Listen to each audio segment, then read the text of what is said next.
नमस्कार दोस्तों, स्वागत है आपका अपने यूट्यूब चैनल टुडे एग्जाम पर। दोस्तों आज है 12 सितंबर 2022 और आज आरआरबी ग्रुप डी की एग्जाम थी। थर्ड शिफ्ट की भी एग्जाम समाप्त हो चुकी है। थर्ड शिफ्ट के एग्जाम में जीके जे सेक्शन से जो भी प्रश्न पूछे गए सभी प्रश्नों को लेकर आ गए हैं। तो चलिए दोस्तों देख लीजिए कौन कौन सा प्रश्न पूछा गया। अधिकांश प्रश्न जो है इसमें से 4-5 प्रश्न तो मैं हूबहू बताया हूं, जैसा कि आप देखेंगे अगर आप एनालिसिस फॉलो करते हैं तो खुद ही समझ में आ जाएगा। एक प्रश्न आया था, मौलिक कर्तव्य किस देश से लिया गया है। जब भी मौलिक अधिकार ग्राम पंचायत की बात होती है मैं आपको ये बात जरूर बताता हूँ मौलिक कर्तव्य कहाँ से लिया गया है तथा मौलिक अधिकार कहाँ से लिया गया है, किस किस आर्टिकल के बीच में रखा गया है। तो मौलिक कर्तव्य जो है आपके रूस के संविधान से लिया गया है। बात करें वर्तमान में कितने मौलिक कर्तव्य है तो 11 मौलिक कर्तव्य हैं। वहीं पे मौलिक अधिकार कितने हैं तो 6 हैं। दोनों में डिफरेंस जरूर रखिएगा, नहीं तो मौलिक कर्तव्य और मौलिक अधिकार को एक में ही नहीं मिलाना है। मौलिक कर्तव्य को जो है आर्टिकल 51 के ए में रखा गया है, 51 के क में रखा गया है। 42वां संविधान संशोधन कब होती है 1976 में होती है। और ये किस समिति की अनुशंसा पे किया गया था तो स्वर्ण सिंह समिति की अनुशंसा पे किया गया था। यह जो है राज्य के नीति निर्देशक तत्व जो है ना, जो आयरलैंड के संविधान से लिया गया है, इसके अंतर्गत वर्णित है। भाग 4 में है आर्टिकल 51 के ए में। मौलिक अधिकार जो अमेरिका के संविधान से लिया गया है, जो 12 से 35 तक के आर्टिकल के बीच में वर्णित है और इसे भाग 3 में रखा गया है। और वर्तमान में 6 मौलिक अधिकार हैं। पहले जो है 7 मौलिक अधिकार हुआ करता था, लेकिन संपत्ति के अधिकार को जो 44वां संविधान संशोधन 1978 के द्वारा मौलिक अधिकार से हटा के विधिक अधिकार बना दिया गया है, जो वर्तमान में भारतीय संविधान के आर्टिकल 300 के क में वर्णित है संपत्ति के अधिकार। तो इतनी बात आपको ध्यान रखना है मौलिक अधिकार और मौलिक कर्तव्य से। एक प्रश्न आया था कि ग्राम पंचायत का चुनाव कितने वर्षों के अंतराल पे होती है। सेकंड शिफ्ट में पंचायत को जो है स्किप किया, यहाँ पे फिर से पूछा। तो पंचायत का जो कार्यकाल होता है 5 वर्षों का होता है। और मैं साथ ही साथ ये भी बताया हूँ कि जो पंचायत सदस्य बनने के लिए न्यूनतम उम्र सीमा है ये 21 वर्ष है, क्योंकि केंद्र में लोकसभा का सदस्य बनने के लिए आपका 25 वर्ष होता है, लेकिन पंचायत में 21 वर्ष ही होता है। और राज्यसभा भी ले लीजिए तो 30 वर्ष होता है। वहीं पर विधानसभा में बनने के लिए भी 25 वर्ष हो जाएगा और विधान परिषद में 30 वर्ष हो जाएगा। तो इतनी बात याद रखना है, न्यूनतम उम्र सीमा है सदस्य बनने हेतु। एक यहाँ पे और भी पंचायती राज का कुछ फैक्ट है, आप देख लीजिए। भारत में पंचायती राज व्यवस्था की शुरुआत जो है 1959 में राजस्थान के नागौर से होती है। संबंधित समितियां कौन कौन से है तो बलवंत राय मेहता समिति, अशोक मेहता समिति, उसके बाद सिंघवी समिति, सादिक अली समिति, ये सभी ग्राम पंचायत से संबंधित समितियां हैं। जिसमें बलवंत राय मेहता जो है ये त्रिस्तरीय मतलब त्रिस्तरीय की जो है मतलब ये किया था, और अशोक मेहता जो है ये द्विस्तरीय लागू करवाने की जो बात कही थी। अनुसूची 11 तथा जो भाग 9 है ये भी ग्राम पंचायत से ही संबंधित है, तथा आर्टिकल 40 तथा आर्टिकल 43 के जो भी पार्ट हैं, जो भी ओ तक पार्ट है, सभी ग्राम पंचायत से संबंधित है। ठीक है, अब यहीं पे अनुसूची 12 की भी बात आप याद रखें, ये जो है नगर निगम से संबंधित है, तो ये बात भी ध्यान रखना है। 73वां संविधान संशोधन पंचायत के अंदर 1992 में किया जाता है और जब लागू होती है तो वो दिन होता है 24 अप्रैल। इसी कारण 24 अप्रैल को पंचायती राज दिवस के रूप में जो मनाया जाता है। तो आपको ये बात भी ध्यान रखना है। पंचायत सदस्यों की न्यूनतम उम्र सीमा 21 वर्ष और पंचायतों का कार्यकाल 5 वर्षों का होता है। पंचायत का जो हेड क्वार्टर है ये आपका हैदराबाद में स्थित है। चलते हैं आगे। एक प्रश्न पूछा गया था कि भारत की जलवायु इनमें से किस पर निर्भर करती है। तो ऑप्शन तो नहीं मिल पाया है कि किस पर निर्भर करती है, लेकिन भारत की जो जलवायु है ये आपका उष्णकटिबंधीय मानसूनी जलवायु है। ये अधिकांशतः प्राकृतिक घटनाओं पर ही आधारित है, जैसा कि आप देख रहे हैं कि भाई जो है ज़्यादातर जो है यहाँ पे प्राकृतिक घटनाओं पर ही आधारित है। साथ ही साथ अरब सागर और बंगाल की खाड़ी पर भी डिपेंड करता है इनका बारिश। तो जो भी ऑप्शन में रहा होगा उसके अकॉर्डिंग आपका आंसर यहाँ पर हो जाएगा। यहाँ पे एक प्रश्न आया था कि वर्ग 2 की संयोजकता कितनी होती है। दोस्तों वर्ग 2 में जो भी तत्व हैं उनकी संयोजकता जो है आपका 2 होता है। इनके संयोजकता कहने का मतलब है कि लास्ट जो कक्षा होते हैं, अंतिम कक्षा में कितने इलेक्ट्रॉन होते हैं तो 2 इलेक्ट्रॉन होते हैं। इसे ही संयोजकता या वैलेंसी कहा जाता है। ठीक है, और इलेक्ट्रॉनिक विन्यास लिखना मैंने आपको पहले ही बताया था कि मान लीजिए किसी तत्व की इलेक्ट्रॉन मतलब परमाणु क्रमांक मान लीजिए कि 10 है, तो इलेक्ट्रॉनिक विन्यास कैसे लिखेंगे 1s2 2s2 2p6 3s2, इस प्रकार से आप लिखेंगे। ठीक है, तो इस प्रकार से चलता रहता है ये। और कक्षा में मैक्सिमम नंबर ऑफ इलेक्ट्रॉन की संख्या में मैं बता दिया था 2n² होता है। अगर प्रथम कक्षा की बात करेगा तो 2 गुने 1 का स्क्वायर मतलब 2 होता है। सेकेंड कक्षा का बात करेगा तो 2 गुने 2 का स्क्वायर 4 मतलब 8 होता है। तो तीसरी कक्षा की बात करेगी तो 2 गुने 9 हो जाएंगे 18 हो जाएंगे। चतुर्थ कक्षा की बात करेंगे 2 गुने 4 का स्क्वायर 16 हो जाएंगे 32 हो जाएंगे। इसी प्रकार से ये चलता रहता है। चलते हैं आगे। संयोजकता के बारे में आपने समझ लिया कि जो लास्ट कक्षा में इलेक्ट्रॉन होते हैं वही संयोजकता होती है, वैलेंसी होती है। आधुनिक आवर्त सारणी में कुल कितने ज्ञात तत्व हैं 118 ज्ञात तत्व हैं। ये आपको जरूर याद रखना है, स्किप नहीं करना है। ये नहीं कि अब आज नहीं आया क्वेश्चन तो इसको स्किप कर दे, कभी पूछा जा सकता है। आवर्त सारणी पर एक होल वीडियो मैंने आपको प्रोवाइड करा दिया है, आपको बराबर रीड करते रहना है और PDF को भी देखना है। ठीक है, वीडियो 1-2 बार भी देखेंगे देखेंगे चलेगा, लेकिन पीडीएफ जरूर ध्यान में रखिए। पीडीएफ मैं आपको दे देता हूँ टेलीग्राम चैनल पे, आपको देखना है, ठीक है।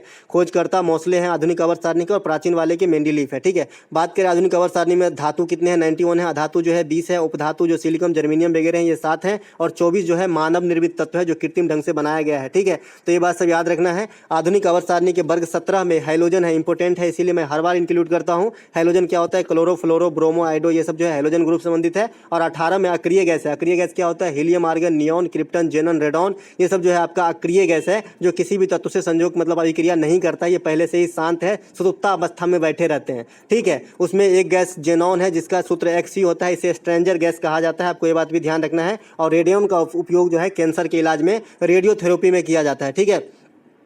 एक प्रश्न आया था करंट से कि 44वां शतरंज ओलंपियाड 2022 कहाँ संपन्न होगा। तो दोस्तों 44वां शतरंज ओलंपियाड जो है अगस्त महीने में चेन्नई में संपन्न हुआ, तो ये चेन्नई यहाँ पे राइट आंसर हो जाएगा। विश्वनाथ आनंद 5 बार इस पदक के जो है विजेता रहे हैं। विश्वनाथ आनंद जो है शतरंज के ग्रैंड मास्टर, आप जानते ही हैं। अब बात करें प्रथम राजीव गांधी खेल रत्न पुरस्कार, ये भी विश्वनाथ आनंद को ही दिया गया था। राजीव गांधी खेल रत्न पुरस्कार का नाम बदलकर मेजर ध्यानचंद पुरस्कार कर दिया गया है 2021 से। और राजीव गांधी खेल रत्न पुरस्कार की शुरुआत कब होती है, 1991 में, और 1992 में प्रथम पुरस्कार दिया जाता है। मेजर ध्यानचंद पुरस्कार 2021 जो है ये आपको दिया गया है 12 खिलाड़ियों को, जिसमें 10 तो ओलंपियन है जो ओलंपिक में कोई ना कोई पदक जीता, चाहे वो पैरा ओलंपिक हो चाहे मेन वाली ओलंपिक हो, और 2 खिलाड़ी जो है अतिरिक्त, एक सुनील छेत्री है और एक मिताली राज है। सेकंड शिफ्ट में मिताली राज से क्वेश्चन आया था कि 6 बार वर्ल्ड कप खेलने वाली जो है महिला खिलाड़ी कौन है, तो ये आपका मिताली राज है, एक सचिन तेंदुलकर है और एक जावेद मियांदाद है। तो ये तीनों को आपको याद रखना है जो 6 बार वर्ल्ड कप खेले हैं, ठीक है। वैसे ही आपको अगर 4 बार वर्ल्ड कप जिताने वाला कप्तान पूछा जाए तो रिकी पॉन्टिंग हो जाएंगे, जो ऑस्ट्रेलिया के भूतपूर्व कप्तान थे, है ना। मेजर ध्यानचंद पुरस्कार की शुरुआत 1991 में हुई थी। यहाँ पे बात है मेजर ध्यानचंद कौन है भाई, तो हॉकी के जादूगर कहा जाता है इसे, है ना। 29 अगस्त को इन्हीं के जन्मदिन के अवसर पर राष्ट्रीय खेल दिवस भी मनाया जाता है, आपको ये बात भी ध्यान रखना है, मेजर ध्यानचंद के जन्म दिवस के अवसर पे। और 6 अप्रैल को जो है विश्व खेल दिवस मनाया जाता है, तो ये भी बात, दोनों बात साथ में याद रखना है। 29 अगस्त को राष्ट्रीय और 6 अगस्त को अंतर्राष्ट्रीय खेल दिवस मनाया जाता है, ठीक है। एक प्रश्न आया था कि इनमें से कौन सा गोवा का पर्व है। दोस्तों वहाँ पे 4 ऑप्शन दिए गए थे, तो गोवा का जो मेन पर्व है ये आपका सिमगो है और साओ जोजाओ है। तो साओ जोजाओ यहाँ पे गोवा का आंसर यही ऑप्शन में दिया गया था और राइट आंसर करके आना था। बात करें गोवा जो है सभी भारतीय राज्यों में क्षेत्रफल के हिसाब से सबसे छोटा राज्य है, और यहाँ के मुख्यमंत्री, क्योंकि अभी भी विधानसभा चुनाव है 2022 में, 5 राज्यों में से एक गोवा भी है, तो आपको मुख्यमंत्री जरूर याद रखना चाहिए, प्रमोद सावंत। कभी भी छप सकता है, वैसे SSC MTS में जो पूछा गया था और फेज 10 में भी पूछा गया था। ग्रुप डी में अभी तक नहीं पूछा गया मुख्यमंत्री, खाली एक दिन पूछा गया पंजाब का मुख्यमंत्री। तो आने वाले शिफ्ट में गोवा का मुख्यमंत्री जो है इंपॉर्टेंट हो जाता है, और यहाँ का राज्यपाल जो है ये पिल्लई है, तो आपको ये बात भी ध्यान रखना है। गोवा का जो अन्य त्यौहार है इसमें एक फेमस है सिमगो त्यौहार है, होली जैसे ही खेलते हैं लोग, तो सिमगो है यहाँ गोवा का प्रमुख त्यौहार। उसके बाद बास्को सप्ताह, क्योंकि बास्को डी गामा से ही चला है, बास्को सप्ताह। उसके बाद बॉन्डेराम मैंगो फेस्टिवल, मैंगो जो है यहाँ पे हापुस आम पाई जाती है काफ़ी मात्रा में, जो रत्नागिरी इलाका है वहाँ पे हापुस आम की काफ़ी जो है डिमांड होती है, और आप भी जानते होंगे हापुस आम काफ़ी महंगा आम है इंडिया में, आम्रपाली आम के जैसा ही हापुस है। तो इसी आम के फेस्टिवल जो है यहाँ पे गोवा में होता है। आम की फेस्टिवल गोवा में होता है, इससे ये नहीं आम्र वर्षा आप नहीं मार दीजिएगा, गोवा में होता है। आम्र वर्षा भी पूछा जाता है एग्जाम में, तो ये केरल में होती है आम्र वर्षा, जो आम को पकाने के लिए मददगार होती है। एक एक चीज़ रिलेट करके आपको याद रखना है, एग्जाम देना है दोस्तों, काफ़ी इत्मीनान के साथ पढ़िए, क्योंकि एक बार छूट जाने के बाद कुछ भी सही नहीं होती है ना। तो आपको जब तक एग्जाम नहीं हुआ है आप दिन रात एक करके पढ़िए, है ना। जॉर्ज पंचम भारत में कहाँ आए थे, इस प्रकार के प्रश्न आए थे। अगर इस प्रश्न को थोड़ा सा और क्लेरिफाई करें तो मैं अच्छे से आंसर दे पाऊंगा। वैसे जॉर्ज पंचम जो है ये कोलकाता में दिसंबर 1911 में आए थे, और उसी वर्ष जो है भारत की राजधानी कोलकाता से दिल्ली स्थानांतरित करने की बात कही गई थी। और जब ये बात कही गई थी तो इसी के उपलक्ष्य में जो है दिल्ली में दरबार लगी थी, उसमें भी जॉर्ज पंचम आए थे। तो अकॉर्डिंग टू ऑप्शन डिपेंड करता है कि ऑप्शन में क्या था। अब जॉर्ज पंचम और क्वीन मेरी जो उसकी क्वीन थी उसी के साथ आए थे। तो गेटवे ऑफ इंडिया जो मुंबई में है, इसी का 1911 में जो है स्थापना करने का जो है बात निर्णय लिया गया है ना। गेटवे ऑफ इंडिया मुंबई में है, समुद्र के किनारे, ताज होटल के जस्ट सामने है, ठीक है। एक प्रश्न आया था कि मेंडलीफ की आवर्त सारणी में बाएं से दाएं जाने पर ऑक्साइड पर क्या प्रभाव पड़ता है। दोस्तों इस क्वेश्चन का मैं आंसर अभी फिलहाल नहीं जानता हूं, अगर आप जानते हैं तो मुझे कमेंट कर दीजिएगा। वैसे जो आधुनिक आवर्त सारणी है इसमें जो है बढ़ती है, ठीक है। एक प्रश्न यहाँ पे आया था कि श्रेणी क्रम में 3 प्रतिरोध जुड़े हुए थे और आपको समतुल्य प्रतिरोध पूछा जा रहा था। डायरेक्ट क्वेश्चन हिट किया था। जब भी श्रेणी क्रम की बात आएगी, मैं आपको बताया हूँ, श्रेणी क्रम में 1/r बराबर 1/r1 plus 1/r2 plus 1/r3 होता है। चाहे 5 बार है तो 5 बार लिखेंगे, 10 बार है तो वैसे 1/r10 तक लिखेंगे, और सभी को कैलकुलेट करके इस r का मान हमें निकालना है। यही हमें जो है समतुल्य प्रतिरोध मिलता है। माफ़ कीजिएगा, यहाँ श्रेणी क्रम की बात है तो श्रेणी क्रम में डायरेक्ट होता है, r बराबर r1 plus r2 plus r3 हो जाएगा। ये मैं समांतर क्रम का बताने लगा था। जब भी समांतर क्रम की बात आएगी, मान लीजिए आने वाले शिफ्ट में, तो 1/r बराबर 1/r1 प्लस 1/r2 यहाँ पे 3 है तो मान लीजिए 1/R3 हो जाएगा। अगर 4 होता तो R4 भी लिखते, और इसी R का मान आपको निकालना है। यही समतुल्य प्रतिरोध है। प्रतिरोधकता का मात्रक अगर आपसे पूछा जाए तो ओम मीटर करना, ठीक है। और अगर आपसे खाली प्रतिरोध का मात्रक पूछा जाए तो खाली ओम करना, ठीक है। तो ये दोनों बात आपको जो है डिपेंड करना है, मतलब याद रखना है। इसके बाद मैं आपको बता दूं, प्रतिरोधकता और चालकता एक दूसरे के जो है व्युत्क्रमानुपाती होता है। अगर चालकता अधिक होगी तो प्रतिरोधकता कम होगी, ठीक है। तो ये भी बात आपको ध्यान रखना है। इसके बाद आपको व्युत्क्रमानुपाती का संबंध में जो क्वेश्चन ट्रेंड में चल रहा है, तरंग दैर्घ्य और प्रकीर्णन, ये भी आपका व्युत्क्रमानुपाती होता है। तरंग दैर्घ्य अधिक होगी तो प्रकीर्णन कम होगी, इसीलिए लाल रंग की तरंग दैर्घ्य सबसे अधिक होती है, प्रकीर्णन सबसे कम होती है। बैगनी की तरंग दैर्घ्य सबसे कम होती है और प्रकीर्णन सबसे ज्यादा होती है। आज भी सेकंड शिफ्ट में प्रिज्म से रिलेटेड एक क्वेश्चन पूछा गया था कि जब लाइट को प्रिज्म से गुजारते हैं तो कितने रंगों में बढ़ते हैं, तो 7 रंगों में बढ़ते हैं। सबसे ऊपर रेड, सबसे नीचे वायलेट होता है। आपको बार बार बता रहा हूँ, इस प्रोसेस को क्या कहते हैं, प्रकाश का वर्ण विक्षेपण कहते हैं। दर्पण आपका कभी पीछे नहीं छोड़ रहा है, दर्पण से एक न्यूमेरिकल जरूर पूछा जा रहा है। तो दर्पण आप आई होप अब तक तो आप समझ गए होंगे और काफी अच्छे से बना लिए होंगे। मैं बताया हूं कि उत्तल दर्पण अवतल दर्पण में क्या कंडीशन होता है। यहाँ पे उत्तल दर्पण का फिर से पूछा गया था कि कोई उत्तल दर्पण है, इसमें आपको क्या क्या पॉजिटिव लेना है, क्या क्या नेगेटिव लेना है। मैं बता दूं आपको, जो है फोकस दूरी हमेशा पॉजिटिव लेना है उत्तल दर्पण में, और प्रतिबिंब की दूरी जो भी होती है, क्योंकि काल्पनिक प्रतिबिंब बनती है उत्तल दर्पण में, तो ये भी आपको पॉजिटिव लेना है। और यू का जो है हमेशा निगेटिव लेना है, चाहे अवतल दर्पण हो, चाहे उत्तल दर्पण हो, अवतल लेंस हो या उत्तल लेंस हो। वस्तु की दूरी हमेशा निगेटिव, उत्तल दर्पण में फोकस दूरी और प्रतिबिंब की दूरी दोनों पॉजिटिव लेना है। इसी पर इसको रखने की प्रयास कीजिए। क्या होता है, 1/f बराबर 1/v प्लस 1/u होता है, यही होता है ना। और माइनस हो जाता है तो लेंस का हो जाता है, ठीक है। और मैंने ये भी बताया था कि लेंस से भी घबराना नहीं है। जो अवतल दर्पण की प्रॉपर्टीज है वो आपको उत्तल लेंस में अप्लाई करना है, और जो उत्तल दर्पण की प्रॉपर्टीज है वो आपको अवतल लेंस में जो है आपको अप्लाई करना है। बात इतनी सी है, ठीक है। तो इसी में आप रख देंगे। यहाँ पर बोल रहा है कि फोकस दूरी 30 सेंटीमीटर है तो 1/30 हो गया। 1/f बराबर पॉजिटिव लेना है तो पॉजिटिव में कोई मैं लिखूँ चाहे नहीं लिखूँ कोई फर्क नहीं पड़ता। 1/v का मान, वस्तु की दूरी 40 सेंटीमीटर है और v का मान निकालना है, तो 1/v मैं निकाल लूँ। v भी पॉजिटिव होता है और वस्तु की यहाँ इस बीच में प्लस होता है, और वस्तु की दूरी हमेशा निगेटिव होता है, तो निगेटिव के 40 हो जाएंगे। तो ये -40 इधर आके जुड़ जाएगा, तो 1/30 और प्लस 1/40 बराबर 1/v हो जाएगा। 30 और 40 का एलसीएम हो जाएगा, 4 12 120 हो जाएगा।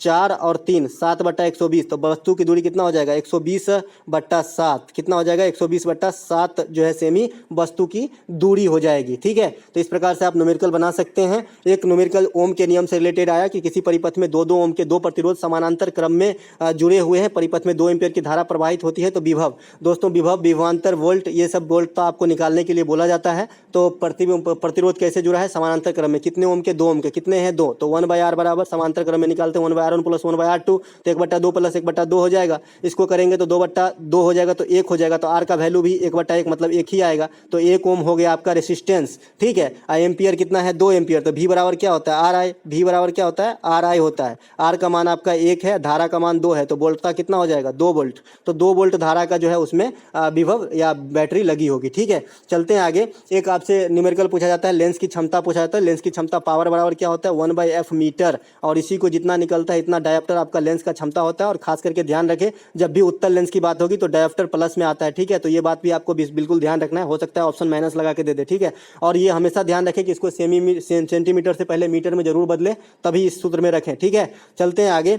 एक आपका केमिकल रिएक्शन आया था कि Zn+2 HCl आया था, और Zn आया था कि इसको जो है अभिक्रिया कराएंगे तो क्या प्रोडक्ट बनेगा, तो HCl के पीछे 2 लगा देंगे, ZnCl2 बनता है और H2 हाइड्रोजन गैस जो है मुक्त हो जाती है। क्वेश्चन आया था कि क्या मुक्त होगी, तो हाइड्रोजन गैस मुक्त होती है इस प्रोसेस में। तो आपको ये बात ध्यान रखना है दोस्तों। इससे पहले वाला जो शिफ्ट का वीडियो है वहाँ पे मैंने एक चीज़ उल्टा बता दिया है, उसे सुधार कर लीजिएगा। मैंने आई बटन में ऐसे लिख भी दिया है कि ऑक्सीडेशन जो होता है उसमें आपका O2 तो ऐड हो जाता है और इलेक्ट्रॉन का जो है घाटा होता है, ठीक है। मैंने इलेक्ट्रॉन समझ के वहाँ पे घाटा बता दिया था, माफ़ी चाहता हूँ, सुधार लीजिएगा। मैंने आई बटन में लिख भी दिया है। ऑक्सीजन का जो है आपका एडिशन होगा ऑक्सीडेशन में, मैंने ऑक्सीकरण में, और हाइड्रोजन का जो है निकलता है, घटता है, वहीं पे इलेक्ट्रॉन निकलता है, ठीक है, ऑक्सीकरण में, और अपकरण में इलेक्ट्रॉन जुड़ता है। तो ये दोनों अलग चीज़ है, इलेक्ट्रॉन के संबंध में अलग, ऑक्सीजन हाइड्रोजन के संबंध में अलग अलग चीज़ है, ठीक है। तो आपको ये बात भी ध्यान रखना है। एक प्रश्न यहाँ पे, इंद्रायणी मेडिसिटी कहाँ स्थापित है, तो ये जो है आपका महाराष्ट्र में स्थापित होगा, इंद्रायणी मेडिसिटी। और ये जो है सेकेंड शिफ्ट का एक प्रश्न है, किसी बच्चा ने पोस्ट किया तो मैं आप तक पहुँचा दिया। दोस्तों इस वीडियो में इतना ही, आशा करते हैं कि आपको अच्छा लगा होगा तो लाइक कर दीजिएगा। साथ ही साथ कुछ प्रश्न अगर आपको याद आए, थर्ड शिफ्ट में बहुत कम प्रश्न आज मुझे प्राप्त हुआ है, तो आज जो है आप मुझे कमेंट करके बता सकते हैं, ताकि मैं मैं कमेंट शिफ्ट के वीडियो में जो है इंक्लूड कर सकूं। जय हिंद दोस्तों। अच्छा लगे तो लाइक कर लीजिएगा, हो सके तो शेयर कर दीजिएगा, और सबसे इंपॉर्टेंट चीज़ जो आप PDF ज़रूर से ज़रूर ले लीजिएगा, क्योंकि मैं इतनी मेहनत सिर्फ आपके लिए ही करता हूं। जैसा कि आप जानते हैं, मैं एक वर्कर होते हुए भी जो अपना टाइम निकाल के जो भी टाइम बचता है आप लोगों के पे जो है खर्च करता हूं। तो आप लोगों का भी कर्तव्य बनता है कि थोड़ा अच्छे से पढ़ें और एक अच्छा रिजल्ट लेके अपने लिए, अपने परिवार के लिए खुशी का कारण बने। जय हिंद दोस्तों।